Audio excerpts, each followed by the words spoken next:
बोलिए चौथ माता की जय। बोलिए गणेश जी महाराज की जय। आप सभी को भाद्रपद मास कृष्ण पक्ष बहुला चतुर्थी की ढेरों शुभकामनाएं। इसे भादों की चौथ और भादुड़ी चौथ के नाम से भी जाना जाता है।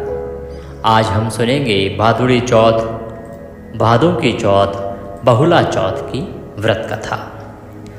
बहुला चौथ की कथा एक अलग कथा है जो बहुला गाय से संबंधित है, और दो चौथ माता की कथाएं हैं जो प्रमुख रूप से प्रचलित हैं, सुनी जाती हैं। तो दोनों ही कथाएं आप इस वीडियो के माध्यम से सुनेंगे।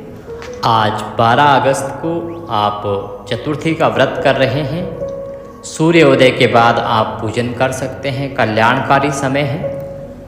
विशेष रूप से चंद्र अर्घ का नियम होता है, इसीलिए चंद्रमा उदित होंगे रात्रि को 8:42 पर।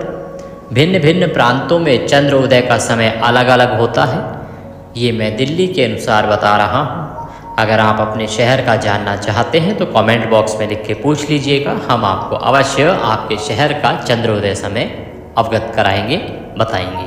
इसके अतिरिक्त आप हमारे व्हाट्सएप नंबर पर भी संपर्क साध सकते हैं। चौथ माता का पूजन करके हमें अवश्य ही कथा सुननी चाहिए। शास्त्र कहते हैं कि जो इस भादों की चौथ की कथा सुनता है, चौथ माता और गणेश जी महाराज के आशीर्वाद से उसके जीवन के सभी संकट कट जाते हैं। उसकी संतान दीर्घायु होती है तथा सदा स्वस्थ रहती है। चौथ का यह व्रत संतान की लंबी आयु के लिए, अच्छे स्वास्थ्य के लिए और वर की दीर्घायु तथा अच्छे दाम्पत्य जीवन के लिए किया जाता है। आइए प्रिय भक्तों, अब हम कथा आरंभ करेंगे। कथा आरंभ करें उससे पहले आपसे एक निवेदन है कि यह भगवान की कथा का वीडियो है, तो कृपया इसे एक बार लाइक अवश्य कर दीजिएगा। भगवान गणेश की कृपा प्राप्त करने के लिए, अपने व्रत की सफलता के लिए, संतान की दीर्घायु के लिए कमेंट बॉक्स में अवश्य लिखिएगा जय श्री गणेश या ओम गंगणपतये नमः। आप देख रहे हैं देवभूमि ज्योतिष संस्थान का प्रतिष्ठित यूट्यूब चैनल देवभूमि धार्मिक। हम यहाँ पर सभी व्रत और त्योहारों की सही शास्त्रीय जानकारी प्रदान करते हैं।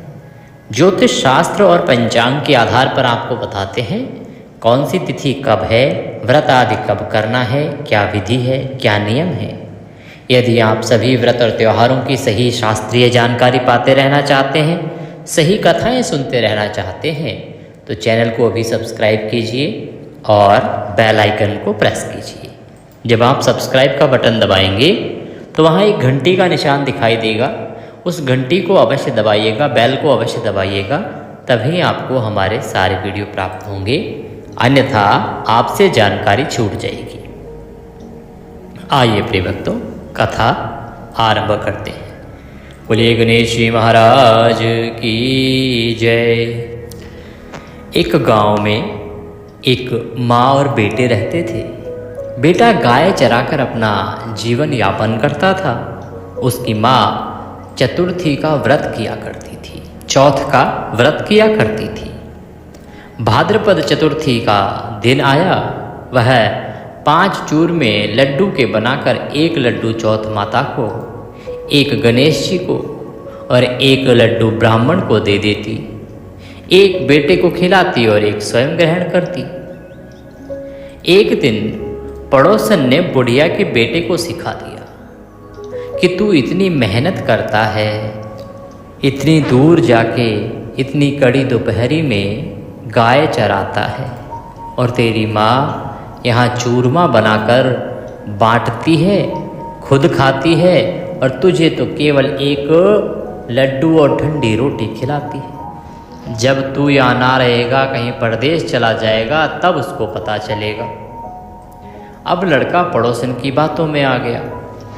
वह घर गया, माँ से बोला, माँ ठंडी रोटी खाकर मेरे से गाय नहीं चराई जाती। तुम चौथ माता का व्रत छोड़ दो। तुम चौथ के नाम पर चूरमा बनाती हो, सबको बांटती हो और पैसे को बर्बाद करती हो। तब माँ बोली, बेटा मैं तो तेरी सुख शांति के लिए ही चौथ माता का व्रत करती हूँ। ये व्रत तो संतान के लिए ही होता है, मैं चौथ माता का व्रत करना नहीं छोड़ सकती। बेटे ने कहा, ठीक है माँ, मैं परदेश जा रहा हूँ, मैं परदेश जाऊँगा और वहीं रहूँगा। माँ बोली, बेटा यह चौथ माता के आँखें हैं। जब आप कथा सुनते हैं तो कथा के समय हाथ में कुछ गेहूं के दाने लेके कथा सुनते हैं, उनको आँखा कहा जाता है। तो वो गेहूं के दाने दे दिए बेटे को कि बेटा ये चौथ माता के आँखें हैं, ये आँखा तू अपने पास रख ले, और यदि कभी भी तू किसी संकट में आए तो चौथ माता का नाम लेकर, गणेश जी महाराज का नाम लेकर इन्हें पूर देना, बिखरा देना, तेरा संकट टल जाएगा। लड़के ने वो आँखा अपनी माँ से ले लिए और परदेश के लिए चल दिया। रास्ते में चलते चलते चलते एक नदी आई। नदी में कोई रास्ता दिखाई नहीं दे रहा था, नदी पूरे उफान पर थी। तभी उसे अपनी माँ की बात याद आ गई। अतः उसने थोड़े से आँखें हाथ में लिए और चौथ माता तथा गणेश जी महाराज का ध्यान किया और वो आँखा नदी में डाल दिए। चौथ माता के कृपा से नदी का बहाव कम हो गया और उसे जाने के लिए रास्ता मिल गया। आगे जब वह चल रहा था तो आगे चलकर एक नगरी में पहुंचा। उस नगर के राजा के यहाँ एक बर्तनों का आहाव पकता था, जिसमें एक आदमी की बलि दी जाती थी। वह जब उस नगर में पहुंचा तो उसने देखा कि एक बुढ़िया माई पुए बना रही है और रोए जा रही है, पुए बनाए जा रही है और रोए जा रही है। वो बुढ़िया को देखकर समझ नहीं पाया कि बुढ़िया माई खुशी के कारण पुए बना रही है या दुख में है। बुढ़िया माई आखिर रो क्यों रही है? उसने बुढ़िया माई से पूछा कि बुढ़िया माई तुम रो क्यों रही हो? तब बुढ़िया बोली, मेरे एक ही बेटा है और राजा ने जो नियम बना रखा है कि प्रत्येक माह एक घर से एक युवक आहव में पकने के लिए जाएगा। कल मेरे बेटे की बलि चढ़ाने के लिए सैनिक आ जाएंगे, क्योंकि कल मेरे घर का नंबर है।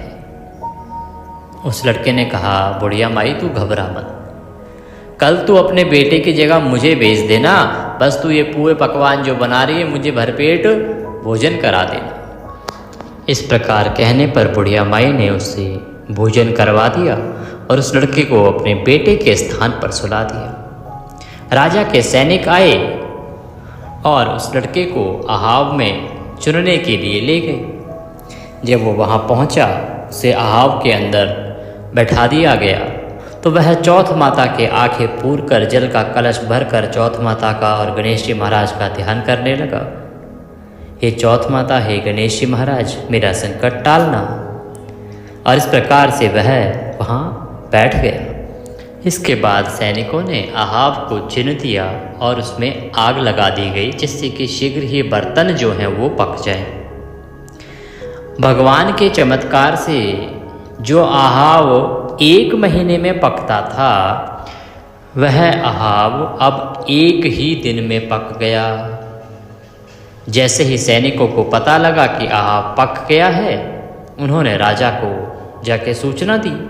राजा ने सुना तो राजा को बड़ा आश्चर्य हुआ कि ऐसा कैसे हो सकता है। जिस आहाव को पकने में, बर्तनों को पकने में 1 महीना लगता था, इस बार 1 दिन के अंदर ऐसा कैसे हो सकता है। अतः राजा ने निर्णय किया कि वह स्वयं आके और आहाव को देखेंगे।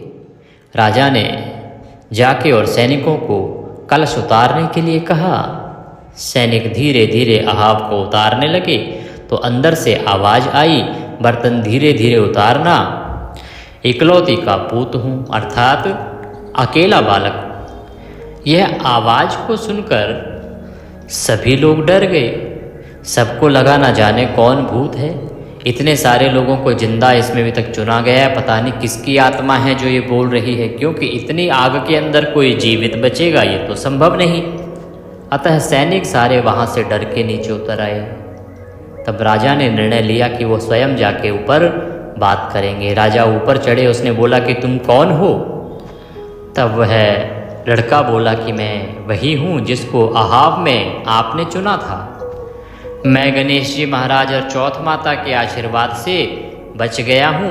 मुझे बाहर निकालो तो मैं तुम्हें सारा वृतांत बताता हूँ। इस प्रकार राजा ने अपने सैनिकों को आज्ञा दी और धीरे धीरे बर्तनों को निकाल दिया गया। जैसे ही लड़के तक वो पहुँचे तो देखा कि लड़का सुरक्षित है और चारों तरफ जो आंखें बिखरे थे उनमें से गेहूँ निकल आए हैं। राजा ने कहा कि ऐसा चमत्कार कैसे हो सकता है। पहली बात तो ये कि ये आग तो 1 महीने में पकता था, 1 ही दिन में पक गया, और इतनी आग के अंदर जहाँ बर्तन पक जाते हैं तुम जीवित कैसे बचे। तो वह लड़का बोला, हे महाराज, इसमें मेरा कोई गुण दोष नहीं है, ये तो मेरी माता का चमत्कार है। मेरी माँ चौथ माता का व्रत करती हैं। चौथ माता और विनायक जी की कथा सुनती हैं। चौथ माता और विनायक जी ने ही मेरी रक्षा की है। तब राजा को विश्वास नहीं हुआ। उसने 2 घोड़े मंगवाए, एक पर खुद बैठा और दूसरे पर जंजीर से बांधकर उस लड़के को बिठा दिया और कहा कि यदि तेरी जंजीर खुलकर मेरे बंध जाएगी तो मैं समझूंगा कि तेरी जो ये बात है चौथ माता की शक्ति वाली वो सच्ची है। उस लड़के ने श्रद्धा और भक्ति से आंखें पूर कर कहा, हे चौथ माता, अब तक मेरी रक्षा करी, इस बार फिर मेरी रक्षा करना। देखते ही देखते लड़के की जंजीरें खुल गई और राजा के बंध गई। राजा ने कहा, तेरी चौथ माता सच्ची है।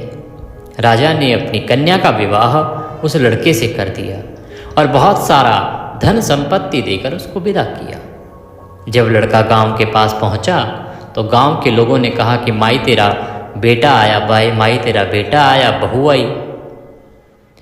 बुढ़िया माई की खुशी का ठिकाना नहीं रहा। लड़का आया और माँ के पैरों में गिर गया और बोला, माँ, ये सब तेरी और चौथ माता विनायक जी की कृपा से ही हुआ है। ये सब तेरी चौथ माता का व्रत का ही फल है। तेरी चौथ माता सच्ची है, तेरा व्रत सच्चा है। यह सब जानकर पूरे नगर में यह ढिंढोरा पिटवा दिया गया कि अब सब कोई चौथ माता का व्रत करेंगे और विनायक जी का व्रत करेंगे तथा कथा सुनेंगे। 12 महीने की 12 करें और यदि 12 ना कर सकें तो 4 महीने की 4 चौथ का व्रत तो अवश्य ही करें। ये चौथ माता जिस प्रकार उस लड़के की रक्षा करी वैसे ही हम सब की रक्षा करना, हमारी संतानों की रक्षा करना, सदा हम पर कृपा बनाए रखना। बोलिए चौथ माता की जय। बोलो गणेश जी महाराज की जय। आइए अब हम दूसरी कथा सुनते हैं। एक साहूकार के एक बेटा बहू थे। साहूकार के पास पूर्वजों का कमाया हुआ बहुत सारा धन था। दोनों कुछ काम नहीं करते थे, धन संपत्ति से अपना गुजारा करते थे। जब बहू गाय को रोटी देने नीचे जाती तो उसकी पड़ोसन पूछती, बहू क्या खाकर आई है? तब वह कहती, ठंडी बासी खाकर आई हूँ। एक दिन साहूकार के बेटे ने यह बात सुन ली और उसने अपनी माँ को सारी बात बता दी और पूछा, माँ तू रोज गर्म गर्म खाना परोसती है, तब भी तेरी बहू पड़ोसन से ठंडी बासी खाकर आई हूँ ऐसा क्यों कहती है? माँ बोली, बेटा मैं तो चारों थालियाँ एक समान लगाती हूँ, पर यदि तेरे को विश्वास नहीं हो तो कल अपनी आँखें बंद कर सो जाना और अपनी आँखों से देख लेना। दूसरे दिन बेटे ने तबीयत खराब होने का बहाना करके लेट गया। उसने देखा कि उसकी पत्नी ने खीर खांड का गर्मा गर्म भोजन किया। रोजाना की तरह वह नीचे उतरी, गाय को रोटी देने गई। पड़ोसन ने पूछा, बहू क्या खा के आई है? उसने वही रोजाना वाला जवाब दे दिया कि ठंडी बासी खा के आई हूँ। तब उसके पति ने उसका हाथ पकड़ लिया और पूछा, अभी तो तू गर्मा गर्म खाना खाकर आई है, फिर झूठ क्यों बोला? तब उसको पत्नी ने कहा, ये धन ना तो आपका कमाया है और ना ही आपके पिताजी का। अगर इसी तरह धन खर्च करते रहे तो एक दिन गरीब हो जाएंगे। ये धन तो पूर्वजों का कमाया है तो बासा ही हुआ। उसके पति को पत्नी की बात बुरी लगी और वह परदेश चला गया। उसने यह निर्णय किया कि अब वह परदेश जाके कमा के आएगा। उसकी पत्नी 12 महीने की चतुर्थी व्रत किया करती थी। उसके पति को परदेश में रहते हुए 12 वर्ष बीत गए। तब चौथ माता विंदायक जी ने सोचा, अब इसके पति को बुलाना चाहिए, नहीं तो इस कलयुग में हमें कौन मानेगा, कौन पूजेगा। चौथ माता लड़के के सपने में जाकर बोली, तू घर चला जा, तेरी पत्नी तुझे याद करती है। तब उसने कहा, हे चौथ माता, मेरा कारोबार फैला हुआ है, इस तरह छोड़कर नहीं जा सकता। किसी को पैसे देने हैं, किसी से लेने हैं, बहुत सारा हिसाब बाकी है। तब चौथ माता ने कहा, कल प्रातः काल ध्यान से निवृत्त हो, पूजन कर, घी का दीपक जलाकर चौथ माता तथा विंदायक जी भगवान का नाम लेकर बैठ जाना। हिसाब हो जाएगा, जो देने वाले हैं वो दे जाएंगे, जो लेने वाले हैं वो ले जाएंगे, जो सामान है सब बिक जाएगा। उसने सुबह उठकर वैसा ही किया और उसका सारा कारोबार एक ही दिन में सिमट गया। जब वह घर जा रहा था तो रास्ते में एक सर्प अपनी 100 वर्ष की आयु पूर्ण करके जलने जा रहे थे। उसने सोचा सर्पराज जल जाएंगे, सिसकार दिया। तभी सर्पराज ने कहा, हे पापी दुष्ट, मैं तो अपनी सर्प योनि से मुक्ति पाने जा रहा था, लेकिन तूने सिसकार दिया, इसलिए मैं तुझे डसूंगा।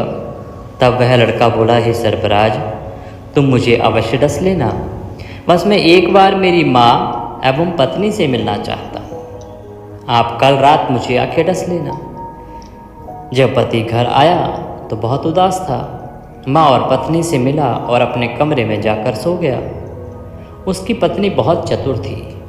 उसने पति के मन की बात जानकर पहली सीढ़ी पर दूध का कटोरा रख दिया, दूसरी पर बालू मिट्टी बिछा दी, तीसरी पर फूल की पंखुड़ियाँ बिखेर दी, चौथी पर इत्र छिड़क दिया, पांचवी पर गुलाब छिड़क दिया, छठी पर मिठाई रख दी, सातवीं पर कीड़ियों के लिए सत्तू डाल दिया और अपनी चोटी नीचे लटकाकर कमरे का दरवाज़ा खुला छोड़कर सो गई। सर्पराज आए, देखा दूध है तो दूध पी लिया, खूब बालू में किलोल कर बोले, साहूकार के बेटे, तूने सुख तो बहुत दिया है, पर बचनों से बंधा हूँ, इसलिए अवश्य ही डसूंगा। सातों सीढ़ियों पर उसने ऐसा ही कहा। जैसे ही वह डसने लगा, तभी चौथ माता तथा विंदायक जी ढाल तथा तलवार बन गए और सर्पराज के 4 टुकड़े कर दिए और सीढ़ियों पर खून ही खून हो गया। सर्पराज की पूंछ का टुकड़ा लड़के की जूती में गिर गया। सोचा डसूंगा तो अवश्य, पर उसकी पत्नी प्रतिदिन कीड़ी नागराज सींचती थी, अर्थात चींटियों को दाना डालती थी। चींटियों ने सोचा इसकी पत्नी हमें हमेशा शक्कर आटा खिलाती है, इसलिए इसकी रक्षा करनी चाहिए, और सभी चींटियों ने मिलकर उसकी पूंछ को खोखला कर दिया। जैसे ही सुबह हुई वहाँ खून ही खून हो रहा था। माँ यह देखकर रोने लगी। उसने सोचा मेरे बेटे बहू की किसी ने हत्या कर दी, किसी ने मार दिया। माँ की आवाज़ सुनकर बेटा उठा और बोला, हाँ माँ, क्या हुआ? माँ ने जब कहा कि मुझे लगा ऐसा हुआ, उन्होंने कहा नहीं माँ, हम तो जीवित हैं, ये तो कोई हमारा बैरी दुश्मन मारा गया। नीचे आया और बोला, मेरे पीछे से किसी ने धर्म पुण्य किया था क्या? तब माँ बोली, मैंने तो कुछ नहीं किया। पत्नी से पूछा तो पत्नी ने कहा, मैंने 12 महीने के चौथ माता के व्रत किए थे, इसलिए चौथ माता तथा विंदायक जी भगवान ने हमारी रक्षा की है। तब सासू जी बोली, इसको 4 समय खाना देती थी, तो फिर इसने चौथ का व्रत कब कर लिया? तब बहू बोली, 1 समय का खाना चौथ के दिन में गाय को खिलाती थी, 1 समय का ब्राह्मणी को देती थी, 1 समय का जमीन में गाड़ देती थी और 1 समय का चौथ का पूजन करके चांद को अर्घ देकर स्वयं खा लेती थी। यदि विश्वास नहीं हो तो पूछ लो। जब गाय माता से पूछा गया तो गाय के मुंह से पलाश के फूल गिरने लगे। ब्राह्मणी से पूछा तो उसने हामी भर ली। जमीन खोद कर देखा तो जो खाना उसने इतने दिनों से गाढ़ा था वह सब सोने के सिक्कों में बदल गया। सारी नगरी में तब कहलवा दिया गया कि सब कोई चौथ माता का व्रत करे। 12 महीने की 12 नहीं तो 4 महीने की 4 अवश्य करें। व्रत करने से अन्न, धन, लाज, लक्ष्मी, गुणवान संतान, अखंड सौभाग्य आदि की प्राप्ति होती है। जैसे जिसकी कामना होती है चौथ माता उसे पूर्ण करती है। हे चौथ माता, जैसे उसके पति की रक्षा करी वैसे सबकी करना।